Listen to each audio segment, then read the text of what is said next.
Good evening. Welcome tonight to our Bountiful City Council meeting, and we are grateful that you're here Tuesday, September 12th for Bountiful City Council, and we will begin.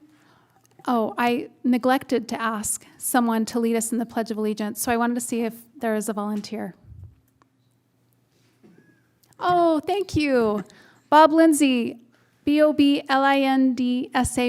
for the minutes. Bob is going to lead us in the Pledge of Allegiance. Thank you so much. Please stand for the Pledge of Allegiance. I pledge allegiance to the flag of the United States of America and to the republic for which it stands, one nation, under God, indivisible, with liberty and justice for all.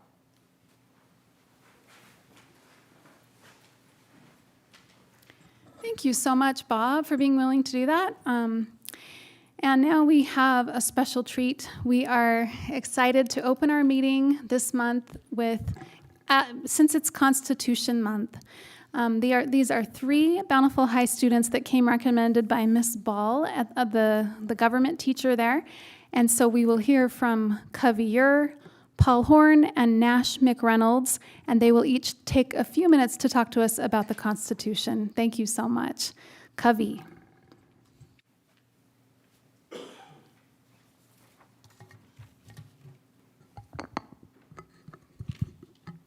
Freedom inspires creativity. The freedom to speak our mind is the seed of innovation. It invites us to think out loud and outside the box. Freely spoken ideas expose us to the light of the sun. When people freely express themselves, old ideas that haven't worked well are replaced with new, innovative ideas. When 55 delegates gathered in Philadelphia on September 17, 1787, to affix their names to the Constitution, they created a launching pad for innovation. The Constitution affirmed that all men were created equal and independent. It was a hockey stick moment, propelling an entire nation in the exponential work of unconventional discovery. There were no more boxes to contain our ideas, no more round pegs that could not be fitted into square holes.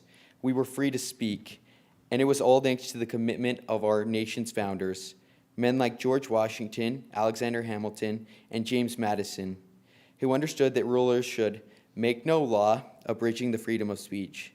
Since then, we've talked our way into exceptionalism.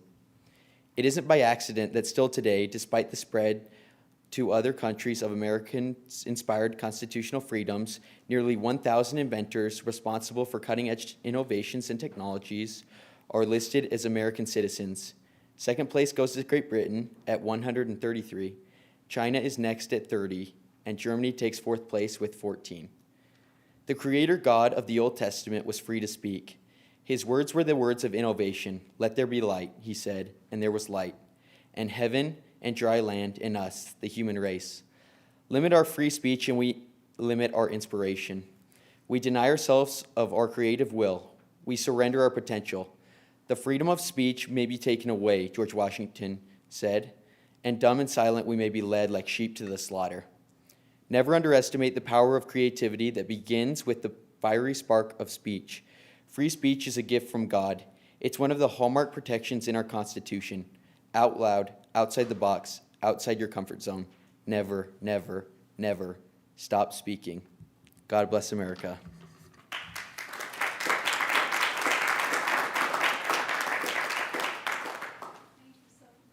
Thank you so much, Covey. And now Paul Horn. Hello, fellow citizens of Bountiful. My name is Nathan Horn, and I would like to thank all of you for giving my fellow classmates and I the opportunity to speak to you about the United States Constitution this evening. The United States has the greatest government in the history of the world for a multitude of reasons, but the most important reason is the Constitution. According to Abraham Lincoln, don't interfere with anything in the Constitution. That must be maintained, for it is the only safeguard of our liberties. The Constitution is the highest law of the land and outlines the structure of America's federal government and provides God-given rights to American citizens. When the Constitution was first drafted in Philadelphia, the author's goal was to create a governing body that was powerful enough to act on a national level, but without so much power that their God-given rights would be at risk. It is said that the Declaration of Independence was a promise, and the Constitution was the fulfillment. Because the government that the Constitution outlined was what the Founding Fathers had dreamed of when they declared independence. I know that this is not part of the Constitution, but a line in the Declaration has always stood out to me and is ingrained in my DNA. We hold these truths to be self-evident, that all men are created equal, that they are endowed by their Creator with certain unalienable rights, that among these are life, liberty, and the pursuit of happiness. This line embodies the American spirit. In America, we can be whatever we want to be. We can do whatever we want to do. We are the best country in the world, and there are no challenges or obstacles that can hold us down. We can attribute all these blessings to our divinely inspired Constitution. George Washington once said, "The Constitution is the guide which I will never abandon."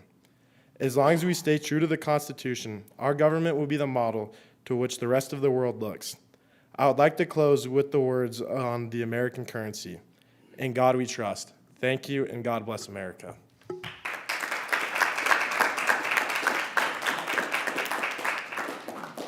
Thank you, Nathan. And now Nash McReynolds. The Constitution begins its preamble with "We the people" and is a love letter to the very idea of democracy. It's a pledge, a vow to ensure that the power resides not in the hands of the few, but in the hearts and voices of every American. It's a promise that says, in this land, your dreams matter, your rights are sacred, and your voice is heard.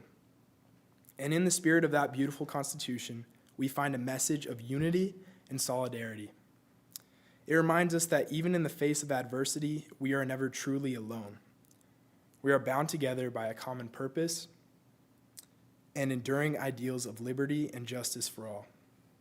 But it's not just a relic of the past. It's a living, breathing testament to our ability to grow and change. It's a symbol of resilience, reminding us that we've weathered storms before and emerged stronger. Amendments to the Constitution have expanded our rights, proving that love can conquer hate and hope can overcome fear. I'm grateful for the freedoms I am offered in this country. I'll be turning 18 in a couple of weeks, and I will be able to be a more substantial part of the United States with the gift of democracy.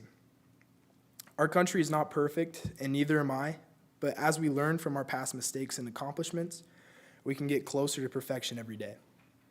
Now, more than ever, we must protect this sacred covenant, guard its principles, and nurture an ideal democracy. It's up to us to be the keepers of this document to ensure that we the people endures for generations to come. Thank you.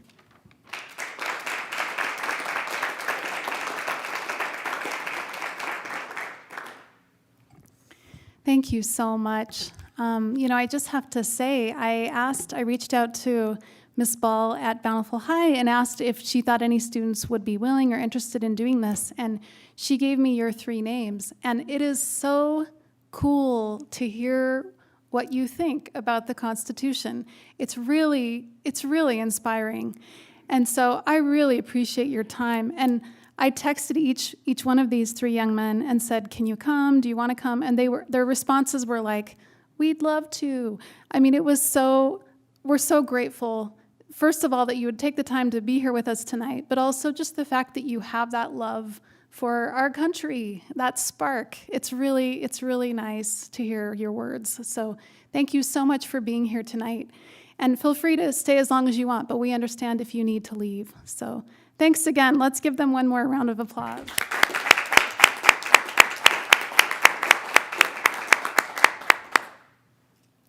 Thank you.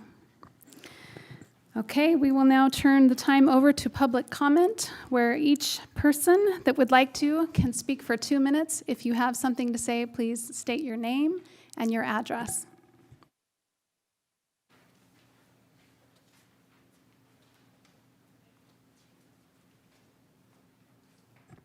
Seeing none, we will move to consider approval of minutes of previous meetings held August 22nd. So moved. Second? All in favor? Aye. Okay, that passes. Thanks. We'll now move to council reports, and we'll start with Councilwoman Bradshaw. Thank you, Mayor. I have ongoing Recreation District reports. The first is that we've had to change the date for the Truth in Taxation hearing that the Rec District will be required to hold for a tax increase. According to the county provisions for noticing and mailing, the date that we had previously selected won't meet those mailing requirements. So the Truth in Taxation hearing will be November 6th at 6 p.m. On the second floor of the Rec District in the community rooms there.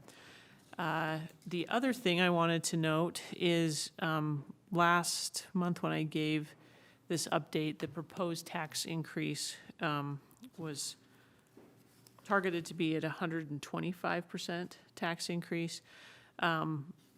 The dollar figure that was targeted was about just over $1.2 million that was intended to be raised with the property tax increase. It turns out after the staff had time to crunch those numbers that it's 142.03% property tax increase. I continue to have concerns about the Rec District's budget, that we are not making any serious efforts to cut the budget and live within the means that are already provided by the taxpayers and by the user fees of the facility. Some of my colleagues on the Rec District Board appear to be focused entirely on taxing our way out of this problem. We did make some very minor progress toward moving to an accounting system that will allow us to better track by different uses. So for instance, tennis as compared to swimming, as compared to soccer, as compared to ice skating, what our inputs are and what our costs are, so that we can better make decisions as a board about what we choose to subsidize with taxpayer dollars and what types of things need to pay their full freight. For instance, subsidizing youth swimming lessons, but not competition teams. That has kind of been a hard-fought change to get to that point. So I really hope that people will either take advantage of the public comment time in our October meeting or the November 6th Truth and Taxation hearing if they share concerns about the direction of the budget and the property tax increase. Thank you. Thanks for keeping us up to date about those. Yes. Can I ask a follow-up Sure. question? Will the Truth in Taxation be live streamed? Will people be able to participate over Zoom or YouTube? So all of the meetings of the Recreation District are viewable on Zoom.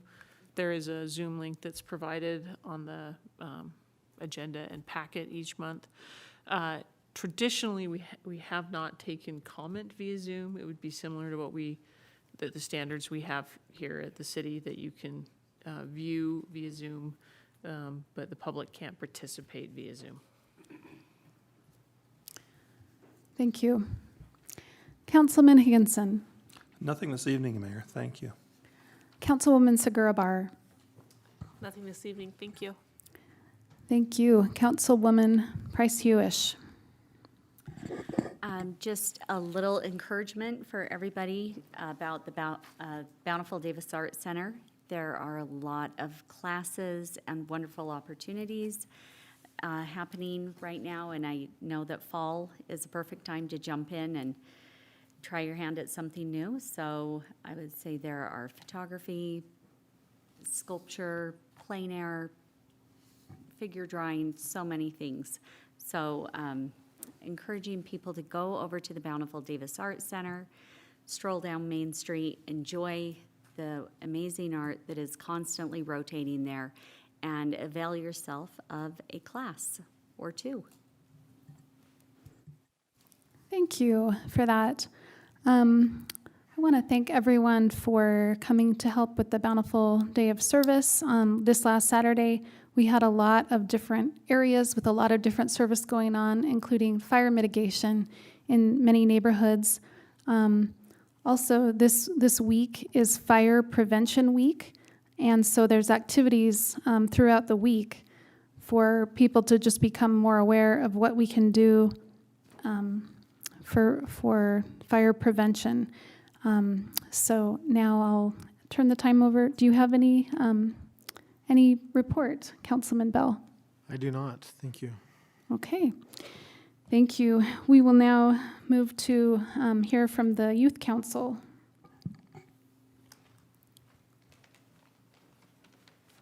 Hello everyone, I'm Landon Wall and I'm the city planner on the Bountiful City Youth Council.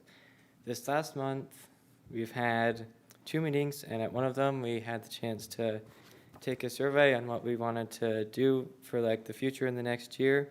And at the next meeting we planned out all those activities that we chose. This Saturday we have an opportunity to help the Sons of Utah Pioneers to help clean up Kimball Mill. And also on October 12th, we have a teen drive to help get supplies for the Woods Cross Teen Center. That's going to be at the Bountiful versus Woods Cross football game at Woods Cross. One last thing we have is our next meeting, we're going to plan the pumpkin patch activity. It's going to be on October 28th from 9 to 11. And thank you for your time. Awesome, thank you so much. Do you mind saying your name again? Landon Wall. Landon Wall. Okay, great. Well, thank you so much for your service, and you guys have been busy doing a lot. So, thanks for. Are you going to be there Saturday? Are you able to help?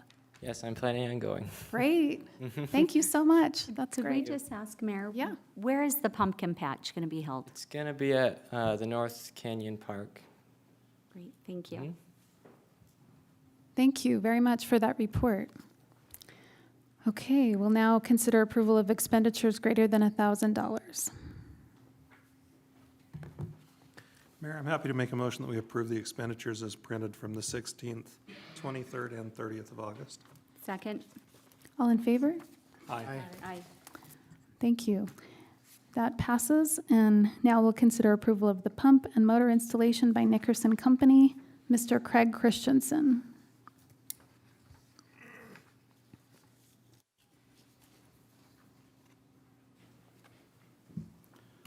Good evening, Mayor and Council. Thanks for having me here this evening. As many of you know, the First East Well is one of the wells in town that is loved by the residents for various reasons. One of them being that spigot that we have out front.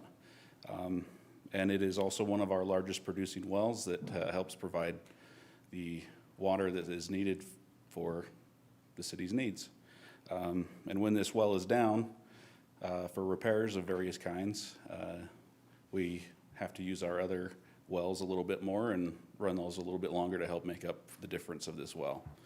Well, back in May of 23, just a few months ago, this well had a fault, so we went and investigated that, and we ended up having to call Nickerson out and found that we needed to pull the pump and motor out. There was a bearing failure, and when a bearing fails in the motor, all the little ball bearings go up from the motor and go through the pump and ruin the pump as well. So pumping is inefficient at that point.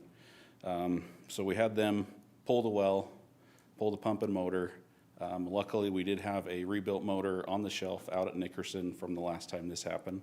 So we had that already taken care of. But the pump needed to be rebuilt. So they rebuilt the pump.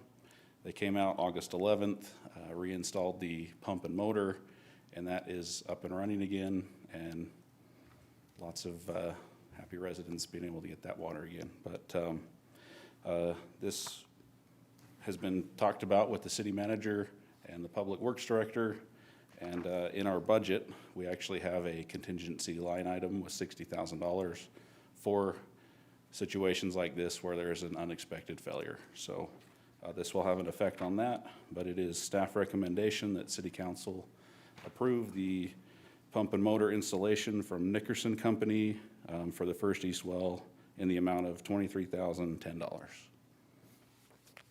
Any questions, I will answer. Mayor, I'd make a motion to approve the purchase. Second, All in favor? and commend Mr. Christensen on his haircut as well. All in favor? Thank you. Aye. Aye. Mayor, may I just make a comment about the well? Please. Before, Craig sits down.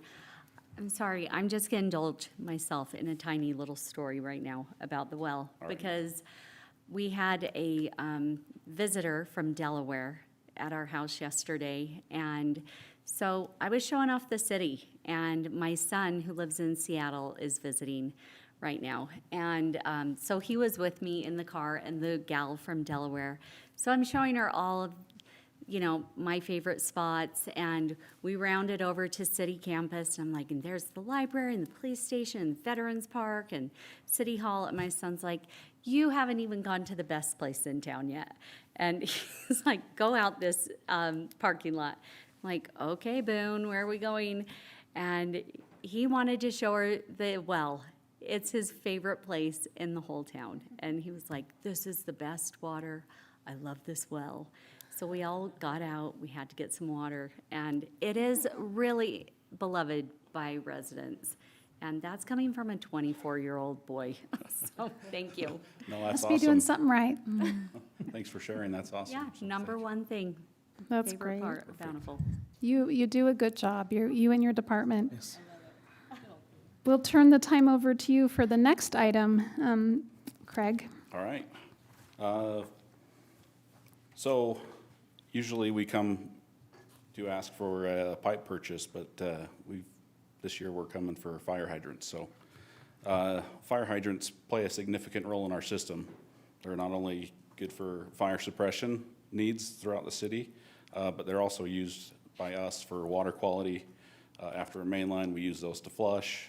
If there's a water quality event that happens, residents call in, we go out and flush hydrants. So they're a very valuable part of our system. And when we do our pipe replacements every year, we also replace those hydrants at the same time. So we're going through a lot of hydrants, replacing those. There's also the emergency events where they're hit by a car or something of that nature and cannot be rebuilt. They're too old to get parts for again. So we dig up and replace those at that point. And at this time, we were looking to purchase some hydrants for our up and coming projects, whether it's new construction or replacements, and started asking around because of the price of hydrants over the last 3 years has increased, depending on the brand, anywhere between $1,000 and $1,800. So we're looking to do whatever we can do to save some money. We found out that if we purchase in bulk, in this case it's 15 hydrants, they'd give us $200 or $300 off. So at this point we're looking to purchase some of these hydrants. We reached out to 3 vendors, 2 of them responded. Mountain Land Supply for $52,417, and Ferguson Waterworks $50,475. We reviewed this with the Public Works Director and City Manager.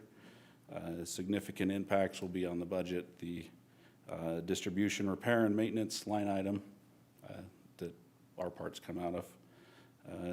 And at this time, it is staff recommendation that City Council approve the purchase of the 15 fire hydrants from Ferguson Waterworks in the amount of $50,475. If there's any questions. I'd like to make a motion that we approve the purchase of the 15 fire hydrants. Second. All in favor? Aye. Any opposed? That motion passes. Can I Thank ask a you. question? Yes, please. Can you say who the third company was that didn't respond? Core and Main. Do you know why they didn't? I'm not sure. Sometimes when we ask for these bids, sometimes they just don't come back. Okay. Whether they have the supply on hand or maybe they're having a problem with their manufacturer getting hydrants in themselves, things of that nature. So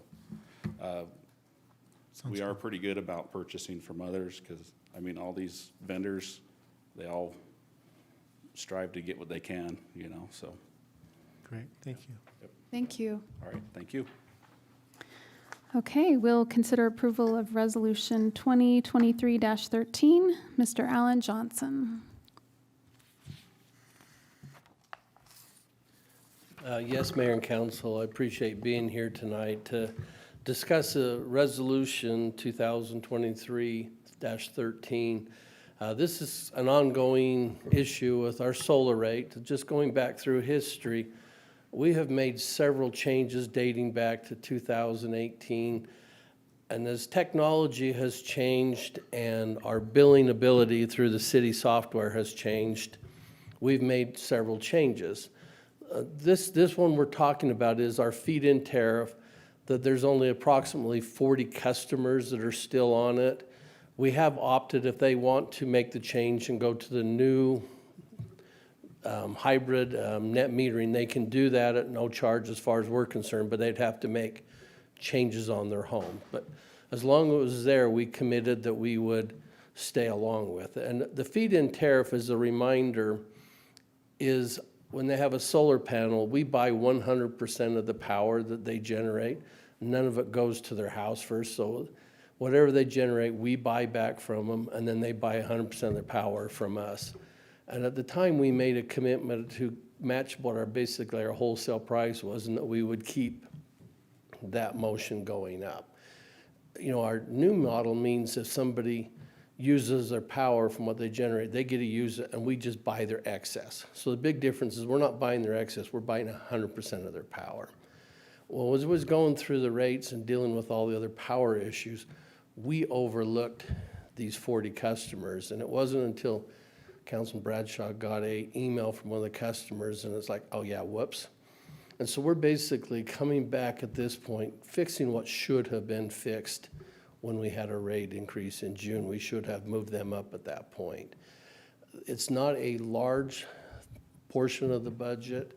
Looking back, the Power Commission made the recommendation that we go back since our last rate increase and back, give these people the credit that we should have done because this was a commitment that we had made. We're only talking about $5,000 over the last 2 years. So this is not a significant budget item, but it is something that we committed to be doing, and we need to be following through on it. And you'll see on there, like I say, it basically, the buyback rate came back at the same percentage, and their high rate from peak time is basically our retail rate. And so it's basically following that same path, and you see back in the Exhibit A on the resolution. So it would be the Power Commission and staff's recommendation that we approve or allow you to sign the resolution 2023-13, which would revise the 3 buyback rates for the feed-in tariff rate, and everything else in the budget, everything else will stay the same other than those 3 rates. So. Alan, I have a question for you, kind of a follow-up question from the resident. I shared with them that this was going to be happening tonight that had raised the question. And their question was, as we adjust rates in the future, what will we do to make sure that the feed-in tariff customers don't get lost in the shuffle again, since they're a small but mighty group? Obviously, because we're all human, we could miss it. But as we have to go back through the pain of going back through the bills and doing it, we will remember it if we do it next year. I mean, it just kind of got lost in the shuffle because it was a small piece. But so there's nothing in there as far as that would absolutely do it. I mean, we've got notes, so when we go through the budget next year, we will see it. Mm-hmm. But being human, we could all miss it again because, I mean, there's nothing. There's no way to, like, I don't know, tie it in a ratio to something else so it automatically would trigger if we adjusted rates in the future? No, but we've now got notes on, as we come back to put these rates together, you end up putting notes how you calculated it. In our budget, we put notes on the side. I mean, when we give it to you, you don't see the notes, but you put notes. We've now included to make sure this rate gets tied in with us. I mean, we have taken some steps. I just would hate to say we're absolutely going to fix it, and there's nothing that ties it in other than there's just a notes match this when it comes to there. So, I mean, currently our spreadsheet will match it, but as you know, spreadsheets could be changed. So, Just maybe a follow-up question. So is this an annual exercise, or is just when we make a change to the billing process? Just when there would be a rate increase. As we went back and came in June to make a rate, and we adjusted all the other things, this one should have been made at that same time. And it's like we do. We look at all the other rates. You look at the cost for connects. You know, all these fees that we have. We take a look at it. This one just didn't get tied into it, but like I say, you now have got notes in here to, as we go through the budget, to verify we make sure we get it done, so. I'm fairly sure we will not make this same mistake again in the future. Because we're human, I would never say never, but it is not likely that if we was to have a rate increase next year, that it wouldn't automatically just happen and it'd just be slid right through with all the rest of the rates at that point. Thanks. Any other questions or discussion? I'll make a motion to approve Resolution 2023-13. Second. That second, thanks, Councilwoman Price Hewish. And all in favor? Aye. Any opposed? Okay, All that right, well, passes. thank you very much. Thank you. Okay, we'll now move to Mr. Lloyd Cheney to consider approval of the release of public utility easement. Thank you, Mayor. Bryce and Brittany Tholen, who are owners of some property in the Stone Creek Estates subdivision, they're currently finishing some landscaping and improvements in their rear yard after building a very nice custom home, are requesting the release of a utility easement. It's interesting that we go through the planning process and include a lot of easements around the perimeter of subdivisions. And in this case, their rear yard happens to be the boundary between two phases. So there are utility easements on either side of this particular property line. But in the development of these subdivisions, particularly in this location, the topography dictates some improvements that have to be built between the homes. And in many cases up there, we have retaining walls and other significant things being built to have people improve their yards and have some usable space. And in this case, the Tholens are building a covered structure associated with their pool. Of course, our first desire is to preserve the easement, but in this case, after taking a look at this request, we feel like it's a good opportunity to accommodate this request. We have a lot of access from Bountiful Boulevard and from the cul-de-sac, which is the frontage for the Tholens home. And so our recommendation is that the council approve this release of easement. The Tholens have collected the necessary signatures from all the utility companies who agree, and I'll be happy to sign that same form upon your approval of this release. Be happy to answer any questions if you have any. Move to approve the release of the easement as described. I have a question. Okay, sure. I see that Dominion Energy had not signed the agreement. Have they now, or do they need to, or do we not? Dominion is a little unique in the way that they will sign plats or provide legal documents about easements and easement descriptions. So in the packet, I've included their disclaimer of utility easement on page 27. So they provided that and agreed that the easement can be released. That's pretty typical for them to provide that kind of statement. Okay. Thank you. Questions? Okay, it's been moved and seconded. All in favor? Aye. Aye. Any opposed? Great, thank you. And now we'll turn the time back over to you, Mr. Cheney, for the final preliminary and final approval of the Brooks PUD. Thank you, Mayor. We're excited to see progress on the Brooks site. As we've worked with the developer to get him to a point where he can start building things, it became very apparent that funding was a concern for them. And so in order to fund their project, they needed to be able to have a mechanism to change the ownership of these buildings. And so we felt like a PUD plat was the most effective way to do that. So they've prepared a plat, which we have reviewed on multiple occasions. Now we feel like it's at a point where it can be presented to you for approval. The city code only requires 4 legal lots or units for a PUD plat, and we have significantly exceeded that requirement. And the other requirement is that a property owners association be established, and we've included that requirement as a condition of approval.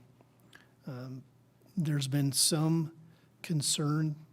I think the planning department took a couple of questions about this plat and what it actually means for changes in the development plan, and we just want to reiterate that this does not affect any of the prior approvals or requirements. It's simply a mechanism to change the ownership of the project and allow pieces to be bought and sold.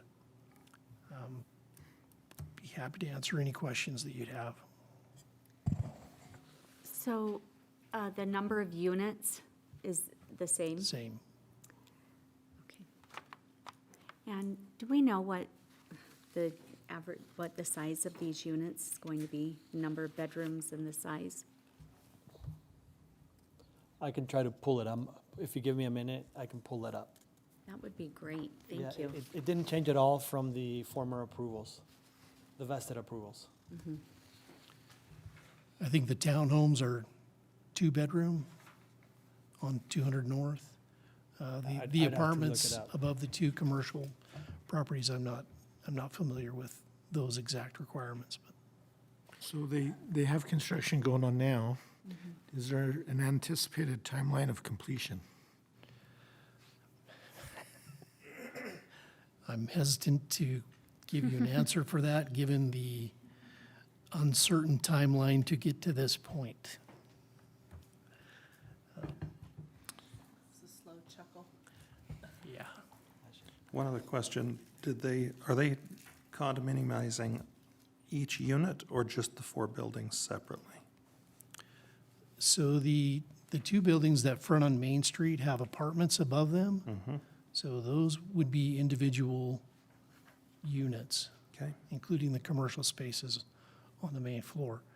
Immediately behind the north building on Main Street will be 3 condos. So those will be bought and sold okay. individually. And then there are 2 blocks of 3 units each that front onto 200 North. So those 6 units would be bought and sold individually also. Great. Thank you. Any other questions? I have a question, and this is maybe just a more philosophical policy discussion. It's great to see that there would be something that is, it got ownership potential, individual home ownership potential on Main Street that has also got a density component. Do you think it is purely just financing and the need to have a flow of financing that led them to do this, or what are ways that, for future projects that have similar components, we can help encourage them to be things that can be help with home ownership rather than becoming rentals? That's way out of my wheelhouse. I'll be honest with you. Gary, are you taking a stab? I'm taking a stab just based on the amount of time it took for them to come to the table and get to the point of construction. We know that they had applied for or considered applying for RDA help. My hunch is that this was all based on financing and not on altruism or a desire to see a certain product. I think it's just pretty much driven by finance. It doesn't mean they don't also agree that it's a good product, but Francisco, would you disagree with that? I don't disagree with that at all. I just, given the speaker we heard at the League of Cities and Towns conference and the missing middle discussion, it strikes me that in Bountiful, we do have a lack of middle that can be owned. And so that's kind of an exciting change. And if we figure out ways in which future developments can have this ownership potential, I think that would be something to take note of so that we can encourage it in other projects. Council, I do have the bedroom count. It's a total of 20 units, residential, and then 2,600 square feet of leasable commercial office space. 9 one-bedroom units, 10 two-bedroom units and 1 3-bedroom unit. So, thank you for looking that up. I have a question, just looking at the site plan on page 30. Will all of the parking, I mean, I'm sure these are not, this isn't a final, is it? No, this preliminary and final, okay. So, do we know, will all of the parking requirements, looks like they'll all be maybe parking under the buildings? Like these will be, and that will service all of our parking requirements? Yeah, mixed-use developments in the downtown zone are able to receive a parking reduction based on time of day parking.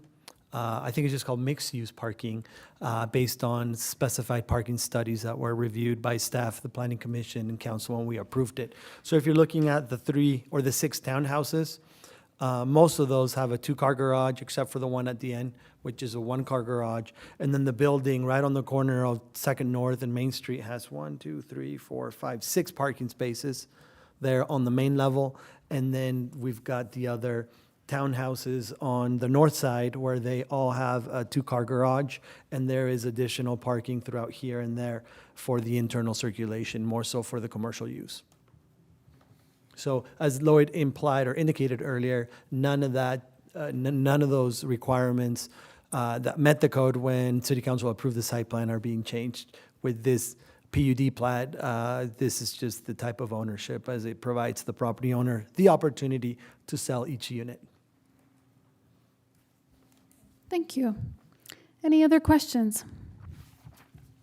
Mayor, I make a motion to approve with the staff requirements included. Second. All in favor? Aye. Aye. Okay, that motion I passes. have one more question, sorry. Sure.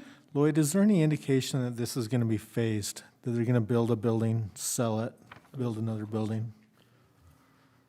Their intent is to start on those 6 townhomes on 200 North and sell those, Okay, finance the rest, yes. I see. That makes sense. I hope that as they do that, the favorite fence that you and I share continues to stay upright on Main Street. And We can only pedestrian hope. access. Yes, and maintaining that Pedestrian pedestrian access. access. Yes, thank you. Thank you. So item number 12, we're going to table, is that right, Lloyd? Okay, do you want to just speak to that, or do we need, no need? Now, because that's the last item on the agenda, you can simply make a motion to adjourn. Move to adjourn? Second? All in favor? Aye. We are adjourned. Thank you.